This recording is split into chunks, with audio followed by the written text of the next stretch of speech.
Cet album a pour titre Billy se Bill. Auteur et illustrateur Anthony Brown. Billy se faisait facilement de la bile. Beaucoup de choses l'inquiétaient. Les chapeaux par exemple. Et puis les chaussures. Et les nuages.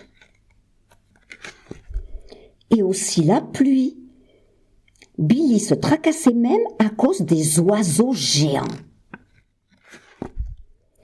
Son papa essaya de le rassurer. « Ne t'inquiète pas, fiston, dit-il, tu ne risques vraiment rien. Tout cela n'existe que dans ton imagination. » Maman essaya à son tour. « Ne t'inquiète pas, mon amour, dit-elle, nous sommes là pour te protéger. » Mais Billy s'inquiétait quand même. Une nuit, il dut aller dormir chez sa mamie. Billy ne parvenait vraiment pas à trouver le sommeil. Il était trop inquiet. Il se faisait encore plus de bile quand il dormait chez les autres, toujours.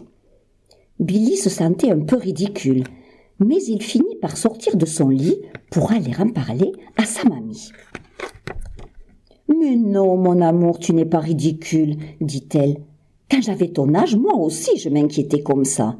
J'ai exactement ce qu'il te faut. » Elle alla dans sa chambre et revint avec des figurines dans la main. « Ce sont des poupées tracas, expliqua-t-elle. Tu confies à chacune une inquiétude, puis tu les glisses sous ton oreiller. Et elles s'inquiéteront à ta place pendant ton sommeil. » Billy raconta tout ce qui le tracassait à ses poupées tracas. Il dormit comme un loir. Le lendemain matin, Billy rentra chez lui. Quand vint la nuit, il raconta de nouveau tout ce qui le tracassait à ses poupées. Il dormit comme une marmotte. Il dormit comme une souche la nuit qui suivit, et celle d'après aussi. Mais la nuit d'encore d'après, Billy recommença à s'inquiéter. Il n'arrêtait pas de penser aux poupées, à tout le tracas qu'il leur avait donné. Elles devaient tellement se tracasser, ce n'était pas juste. Le lendemain, Billy eut une idée. Il passa la journée entière à travailler sur la table de la cuisine. C'était un travail difficile. Il fit beaucoup d'erreurs et dut s'y reprendre à plusieurs fois. Mais finalement, il réussit à fabriquer quelque chose de tout à fait étonnant. Des poupées tracas pour les poupées tracas. Cette nuit-là, tout le monde dormit merveilleusement bien. Billy et toutes les poupées tracas. Depuis, Billy ne se fait plus du tout de bile. Et ses amis non plus. Billy leur a fabriqué à tous des poupées tracas.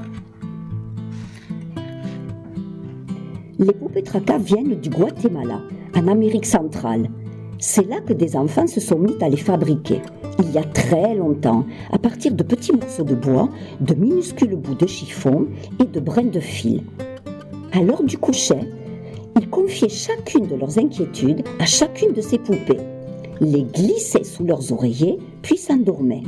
Et lorsque les enfants se réveillaient, ce qui les tracassait s'était envolé. Aujourd'hui encore, les enfants guatémaltèques se reposent toujours sur leurs poupées tracas pour qu'elles les délivrent de leurs inquiétudes pendant leur sommeil. Et cette coutume s'est répandue à travers le monde entier.